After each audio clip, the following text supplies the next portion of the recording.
morning, sir. We welcome to the AIDEM. Good morning. Good morning. We have the privilege of having John Cherian, former Foreign Affairs editor of the Frontline magazine and one of the finest foreign affairs writers and correspondents from India. So today we are talking about the impact of Rishi Sunak being the Prime Minister of Britain. So to start with, what is the impact, the first reaction that you have when we hear about Rishi Sunak's ascendancy to the prime ministership? Well, it is an historic event because this is the first time that a non-European has become Prime Minister of Britain, first time an Indian, first time, a non-Christian becoming the Prime Minister of the United Kingdom. I mean, it is 75 years after we got independence from Great Britain. Nobody would have imagined that an Indian would become Prime Minister of Great Britain. So in that way, it's a historic event. But at the same time,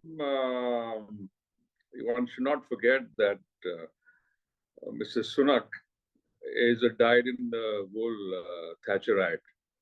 When he ran for the Prime Minister last time, when he lost to Liz Truss, he kept on repeating that he's a staunch Thatcherite, he's a staunch conservative. Basically, only in fiscal affairs there's a difference between him and Ms. Truss. Otherwise, they are cut from the same cloth.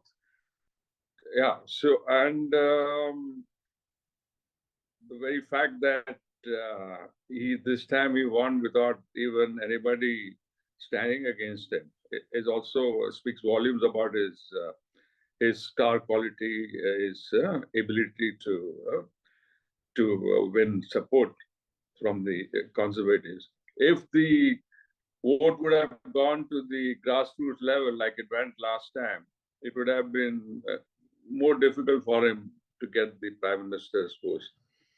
Because everybody knew when in the last contest with Ms. Truss, although Sunak had won the overwhelming majority of the votes up from the parliamentarians, at the grassroots level where the senior Tory voters, members vote, I mean, they voted for Truss. I mean, this is, I think a lot of racism involved. I mean, they didn't want an Indian to be the Prime Minister. I mean, there is inherent racism is still there in the country. I mean, just because Sunak has been elected Prime Minister, it does not mean that Britain is no longer, there's no longer racism or class issues in Britain. It is very, it's still a white-dominated country, and Sunak, for all practical purposes, is an honorary white. I mean, he went to the best university. He went to Oxford. From there, he went to I think Stanford, one of the American colleges, and he went to elite schools as a kid. So he belongs to, and as been noted, he is perhaps the richest man to have occupied the Prime Minister's seat, I think, in history. So people have already started asking questions about how good Sunak is going to be for the United Kingdom. And for all practical purposes, Sunak is an interim Prime Minister of sorts, because the United Kingdom will have to go for voting in 2 years' time. And everybody is predicting that the Labour is going to come back. And there's no way even somebody with the reputed intelligence of Sunak can save the day for Conservatives. The only hope for the Conservatives is that they hope that under Sunak, their defeat will not be as bad as was been predicted by when Truss was around If Truss would have stayed prime minister and if elections were held today, Conservatives, according to one poll, would have got less than 10 seats. Oh. So I think basically Sunak is conducting a holding operation for the Conservatives. So he's hoping for the best.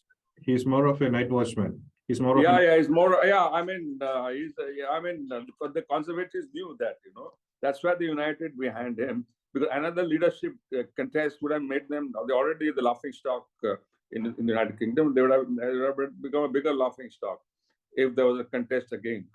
So the Conservative leaders they saw to it that this time only one candidate would be put up, so that it doesn't have to go to the grassroots level voting. You know how elections are held in the UK. It's not only the MPs who vote, but also about 70,000, 80,000. There are more than that. I think more than 100,000 electors from senior Conservative Party members, who are mostly white, upper class, more right wing than the mainstream Conservative voters. So they ensure that this time. I want to ask, that's exactly the question that I wanted to ask, because as you have rightly pointed out, Sunak is having not much of a support from within the Conservative ranks in itself. So are we expecting within the grassroots level? Yes, grassroots level. The very fact that they preferred Truss over Sunak in the last election. And although everybody knew that Truss was, she was not up to it, and many of the rumor is, the speculation was that it was Johnson supporters who who put their weight behind Truss's candidature, hoping that she would self-destruct. So his friend, like Rees, who was a minister in one of his dates for arch conservative. So they suggested that he had more than 100 MPs supporting him. But in fact, less than 50 MPs were openly willing to support Johnson, so he had to go out.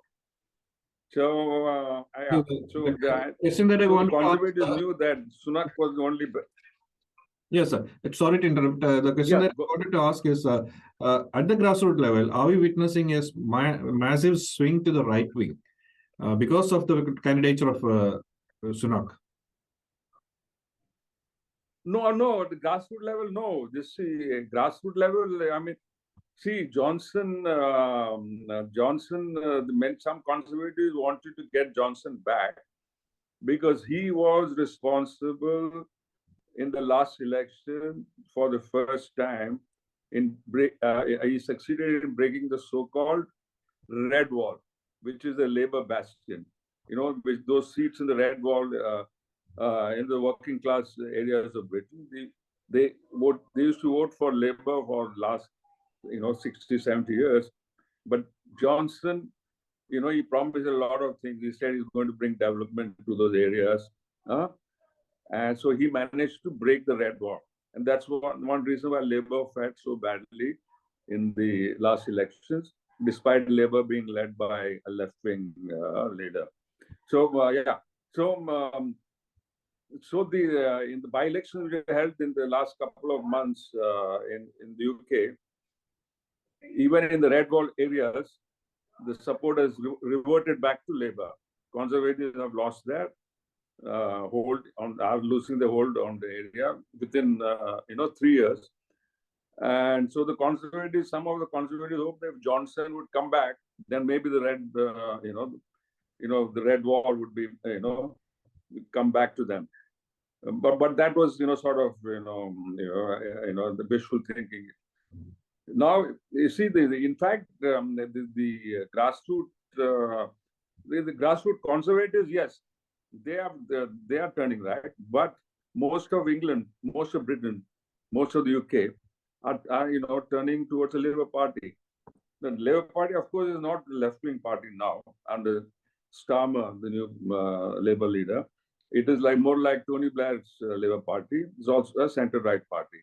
So yes, no, I think the Conservatives don't have a chance of coming back in the next election, and probably they'll be out of power for the next 10 years.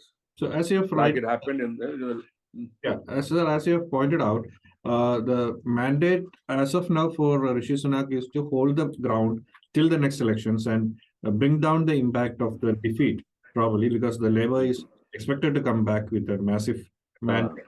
So even then, the ascendancy of Sunak to the power has already triggered opposition because the climate and energy crisis activists have already taken to the commons and raised their protest and saying that his policies, his economic policies, are going to affect 7 million households.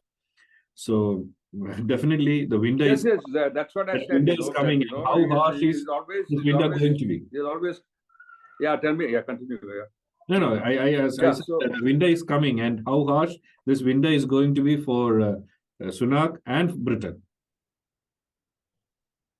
Yeah. But, like I said in the beginning, Sunak has never hidden his ideological predilections. He always said he's been a Thatcherite, and he has he's always been look at his background. He's been born into privilege. He was a banker, and is married into one of the richest families in India, and he has always been the favorite of the Western financial institutions. In fact, they have played a big role in putting him, propping him up. Imagine, it's just been 7 years since he entered politics. He's only 42 years old. 7 years. He has been a member of parliament only thrice. 7 years in politics, and is prime minister today. He was a banker with Goldman Sachs, and made a lot of money in hedge funds. So everybody knows what his politics are. So yes, he will. He also he didn't differ much with mistrust on policy matters. Only thing it differed, only issue differed was on spending, on the tax issue, not removing the tax on the super rich. He had predicted that would lead to crisis in the economy. Otherwise, there's no difference at all. He will continue with the policies of Johnson as Chancellor of the Exchequer, as the Finance Minister. He did some things which were popular. He extended help to the unemployed people, protected the salaries of people who lost their jobs for a couple of months. But then within 3 months, he stopped all that and then continued with the old policies. And he would try to divert as Chancellor. What he did was he diverted spending from the poor areas into the richer areas. This is one of the criticism against him. Yes, we don't expect Sunak. After all, he is a conservative leader, so he will follow, try to cut down on the welfare state. Already the NHS is in big trouble, the National Health Service. And he's going to be bad for the poor people of the United Kingdom. Already the energy prices have increased. The domestic energy prices have increased drastically. People are going without heating, although it's winter now. Heating even in middle class areas of London. Inflation is going to touch double figures very soon. Now more people. There's a rush on food banks. They can't afford to have 3 meals. Many in the bottom of the society of the ladder, economic ladder, they're going without 3 meals. So it's a tough situation, and winter is definitely going to be bad for the United Kingdom, and as it is going to be for the rest of Europe. And the UK is in a worse condition because it is no longer a part of the European Union. You should remember that Sunak was a total Brexiteer, died in the wool Brexiteer, and Britain did well so long because of free trade. And after they moved out of the European Union, I mean, the European Union was made for to facilitate free trade. So that is why now they want a free trade agreement with India. So Sunak, that'll be one of his top priorities. But yeah, so yeah. Yeah. So coming back to India, so now that you have mentioned Europe, Britain's willingness to have free trade with India, Sunak's ascendancy as the Prime Minister of Britain has been hailed as a Diwali gift by the hyper-nationalists back in India. So how hilarious is it to compare Winston Churchill's comment on Indians way back to this development in contemporary 2022? Because trolls have been, or WhatsApp posts have been made saying that Winston Churchill might be turning in his grave, seeing Sunak climbing the stairs of the doors, passing the doors of number 10 Downing Street.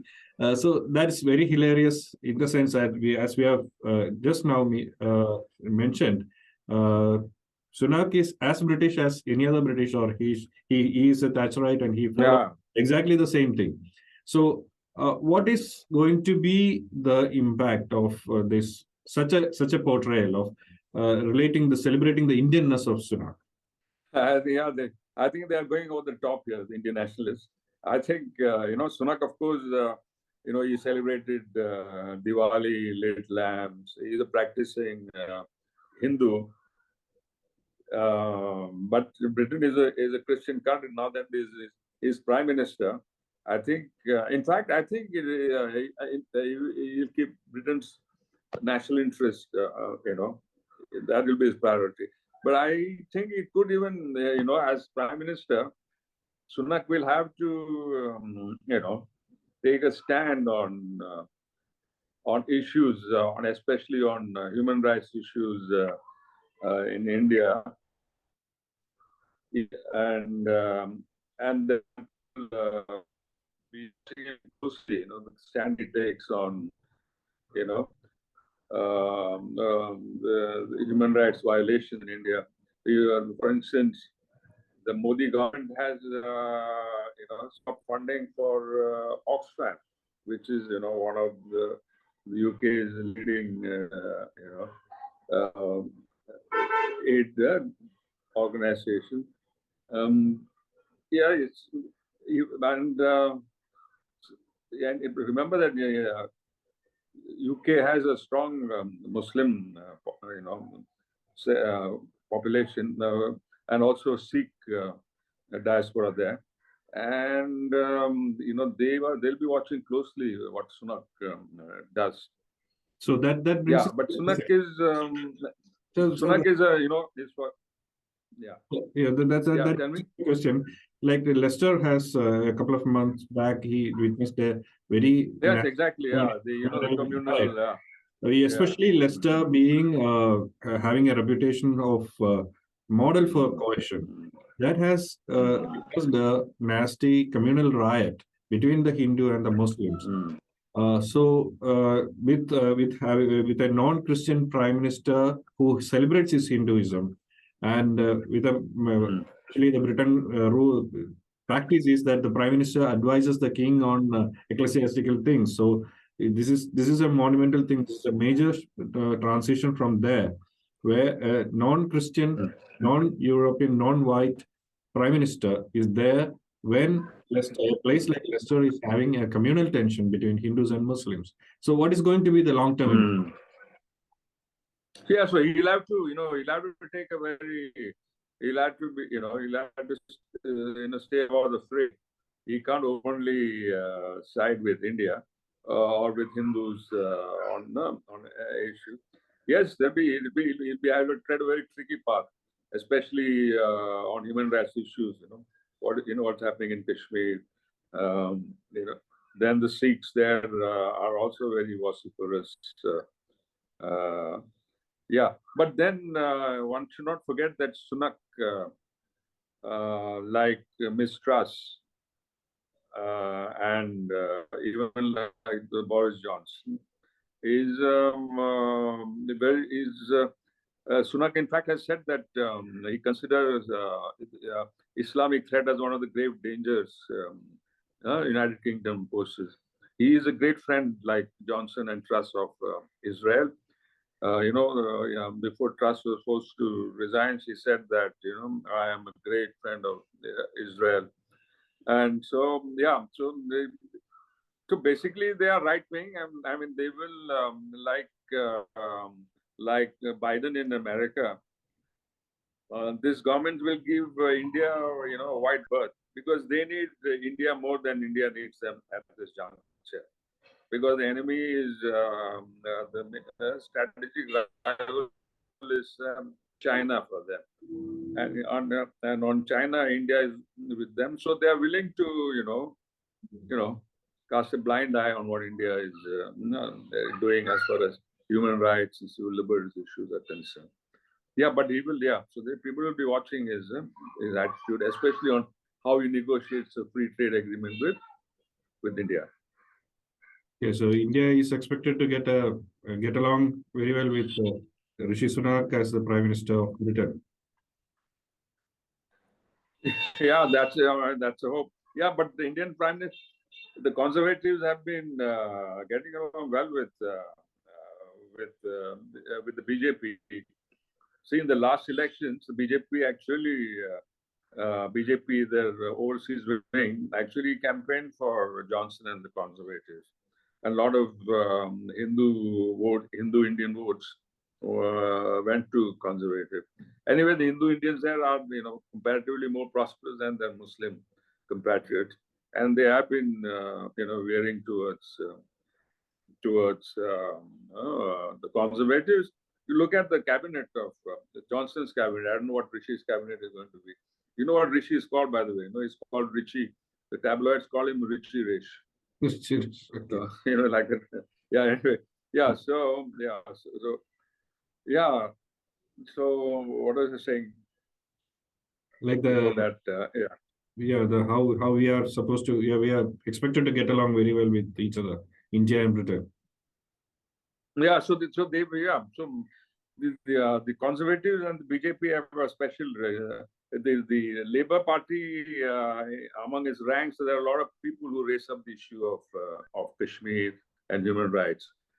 Among Conservatives, there were very few. Hardly anybody raises this issue up. So the Indian government is more, comfortable with the Conservative government. But generally, the United Kingdom is veering closer towards the Labour comeback, and Rishi Sunak is Rishi Sunak's role. The mandate is to. Yeah, but like I told you, like I told you, the new Labour is like Tony Blair's Labour. Robert Mugabe used to call him Tony B. Liar. So Keith Starmer, the new Labour leader, is just like Tony Blair, totally a Zionist, totally pro-Israel, totally, So there's not much of a difference between the Labour Party under Keith Starmer and the Conservatives. Okay. But on human rights issues, there will be, they are more. But Corbyn's Labour Party is no longer there. Corbyn's Labour Party policies have changed. The Labour Party's politics has changed. Yes. Labour Party is, they got a lead, unprecedented lead of 22% lead in the polls, which means if the election is held tomorrow, they will sweep. They'll get a bigger majority, much bigger majority than what Johnson got in the last election. Okay. So the main preoccupation of Conservative members is to ensure that in the next election they will retain their seats, not that they will come back to power. Okay. So they're hoping that Sunak will do that trick. At least the margin will be reduced. Okay. So we are running out of the time, and so thanks a lot. Okay, Thanks a lot, because we on the winding up the talk, we can say that even though we don't need to take much pride in Rishi Sunak being an Indian and flaunt his Indianness or celebrate his Indianness as a Diwali gift, the chances are that Britain under Rishi Sunak will be getting along very with the current regime at India, and so we can look forward to better times. Yeah. Good. Thank Yeah. you. Thank you.